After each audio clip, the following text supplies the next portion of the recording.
LDBC, this is your boy Coach Shelton Harrison. You're live on the Coach Shelton Harrison Boxing and MMA Show Live. Okay, folks, let me go ahead and explain to you guys now, okay? Now, this video is about family members who get on your last nerve. Now, we all got the family member that's out, and I'm not talking about the family members inside of your house. I'm not talking about that. I'm not talking about the family members inside of your house. I'm talking about the family members that you know that live outside of your house, okay? And you know who I'm talking to. You know I'm talking about Auntie Alma. I'm talking about Uncle Jabbo. I'm talking about Uncle Rufus. You know, I'm talking about Cousin Cleotis. I'm talking about these characters. And when you get into a get-together, okay, they always seem to have some kind of life lesson that they need to try to tell you. They want to judge and criticize your life when their life really, they suck and they really hating on you. Let's examine. You know, I remember when I used to celebrate Thankless Giving. I don't celebrate that crap anymore, but Thankless Giving.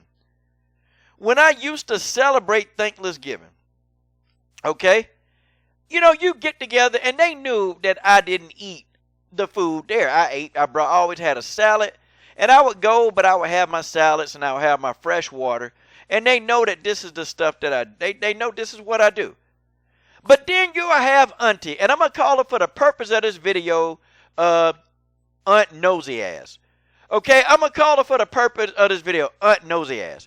Now, she would come up to me every single time and say, "Is that all you eating? You done got skinny. You need to put some meat on your bones. Look at how skinny you are." You know, making those comments about weight. And, you know, and I look at her. And, you know, Auntie Nosy, well, she big as hell. I mean, folks, listen, I'm not being mean. That's just the way that is. She big as hell and trying to give you weight advice. I never understood this. I don't. And so, one year, Auntie Nosy just kept going in about my food and my weight. And finally, I said, "Now, Auntie, how are you going to give me advice on weight when you overweight?" And I said, "Auntie Nosy, how you going to explain this?" And I really did ask her, "How you going to explain this?" So she kind of looked at me with this look on her face. And I said, "If you can dish it out, then you can take it." I said, "See, I'm not finna sit here." And I said, "I don't care how old you are. You're not finna sit here and criticize my weight and just continue to criticize me for the duration of this experience called a family get-together." I said, "No." I said, this is not going to happen. Okay? So stop talking a bit. I said, my doctor said my body mass index, I got 10% body fat. That's not a lot, y'all. 10%. Okay, I feel great, you know. Now, here go the thing. And I said, you know, when I was fat, when I weighed darn near 280 pounds and I was on my deathbed, you never said anything to me about how fat I was. You never said, hey, nephew, why don't you go and lose some of that weight? You ain't say that, no. You gonna wait till I get in shape to say, "Is something wrong with my weight?" And I said, "Auntie, how you gonna explain this? How are you going to explain this?" And she couldn't, of course. But I said, "How you gonna be overweight and you're gonna try to give me weight on my advice on my weight?" I said, "That just doesn't work, does it?" So she got mad. And you know, aunties, they get over that. You know, they can't remember anything, so they come back. And so I'm enjoying the family. And then, you know, what is it? What is it about family members that don't live in your house who think that they can just give you advice on everything? Now, you know, Auntie, again, want to try to give me relationship advice. Yeah, that's what she want to do. And so I sat back and I just listened. I'm like, can I believe the PG-13 channel that's coming out of her mouth? I said, "Auntie, no disrespect." I said, "But how are you trying to give me relationship advice when you've been divorced 2 times?" I said, "Auntie, how you going to explain this?" Then she looked at me and she said, you know, you real disrespectful. I said, you the one disrespectful. You sitting here trying to criticize my food, my weight, and now you trying to give me relationship advice, and you just telling me everything that's wrong with my life. And they sit back and do that. And I'm a straight shooter. I just tell it like it is, okay? I don't sugarcoat. I just tell it like it is. That's what the coach does. And now you got Uncle Jabbo. You got Uncle Jabbo running around here. And here he come. And he always want to ask me, hey, man, yeah, you still got that gym? Wait a minute, what you mean do I still got this gym? Do I still got the gym? See, I hate when family members do that to me. You know what? They ask you, do I still have the gym? Like the gym was supposed to be a failure and I'm supposed to quit going to my gym because it didn't work. And I sat back and I'm like, what kind of stupid question is that? Yeah, I got my gym. Oh, okay. And then he go to bomb dropper. Oh, well, you know, man, you know, hey, I'm your family. I come on in there, but I ain't paying you nothing. I said, like hell you are. I said, you paying and you paying full price. You come to my gym, you paying full price. And so family members, they Uncle Jabbo will throw the guilt trip on you. You know he will. See, man, that's messed up, man. We're supposed to be family. And so I said, Negro, what have you ever done for me? I said, let's just be honest. What have you ever done for me? I do fundraisers to help some of these children. I said, I don't even see $5 from you. Okay? Don't even see $5. I give out flyers for invitational meets that I take the children to. You don't even take them to work and pass out one flyer. And I said, what have you done to even have, I mean, you want me to do all this for free, but what have you done? What you mean you ain't going to pay me? Yeah, you going to pay me. I'll put my foot in your behind if you don't pay me. What you mean you ain't going to pay me? And then, and this is what I get at. Uncle Jabbo, he just seems to, you know, and when it's food involved, you know, they come up, hey, man, yeah, you need to try some of this. Didn't I tell y'all I don't eat this stuff? And it's like it don't register to them. It does not register that I don't do what you do. I know what your problem is, man. I know why you're always so uptight, man. See, man, you ain't getting enough good protein and you ain't doing this. And I said, Uncle Jabbo, let me ask you a question. Yeah. I said, don't you take medication? He said, yeah.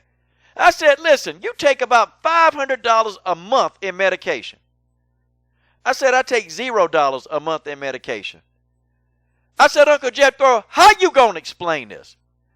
I said, how you going to give me advice on health when you're taking $500 of medication a month? Dude, you taking 10 different pills every month, and you trying to give me advice on health. How you going to explain this, Uncle Jabbo? I told him this. And, of course, man, you being disrespectful. I said, no, what's disrespectful is you popping pills. Okay, you popping pills over here, you're trying to tell me how I need to eat. And and I'm like, man, you better get your bald head on away from me. Man, get your bald head away from me. Okay, and then, now, you got Cousin Cleotis. Now, Cousin Cleotis, he always going to come up to you. And this is the hater. Cousin Cleotis is the hater. Because no matter what you do, Cousin Cleotis can do it better. Okay? No matter what. Like we were talking about, hey, man, so, yeah, you do stuff in that gym. Well, you know, man, hey, I done more than that. I got 20 years of personal fitness instruction training. And, first of all, Uncle Cleotis or Cousin Cleotis got a belly. He got a belly. I mean, this dude got 15 stomach and 5 asses. And you're saying that you're a personal trainer, and I'm sitting here thinking, okay, let's change the subject, okay? So, yeah, you still make them videos on YouTube? Well, man, if I got on YouTube, man, shoot, man, my channel blow up, man. I just don't, I make my channel, and it's always a competition. My channel blow up more than yours. I said, well, then go on and make a video. Well, man, I ain't really got time for it. I said, yeah, okay, whatever. I said, man, shut up. You're a hater. Shut up. But Cousin Cleotis, his whole job is to come in there and start hating on you. It don't matter what it is, man. It don't matter, man. He ain't competition. We were talking about fishing. Oh, man, I got a special bait, man. I can catch more fish than all y'all people. Man, shut. See, that's why I don't go to family get-togethers. That's why I don't go. Because I literally be wanting to choke the living piss out of some of these people. And I just sit back and I wonder, and then when I'm leaving, you don't even stand in politics with us. And don't talk politics with them. Don't talk politics. Because, see, when you try to explain to them, and a lot of them I try to explain, and I just say point blank, okay? They love Barack Obama. I'm not really a huge fan. Yeah, I respect him because he is the first black president of the United States, and that's a milestone, and I will acknowledge that as a black man. But when I say, look at how many black men done been incarcerated under Obama and Bill Clinton's tenure.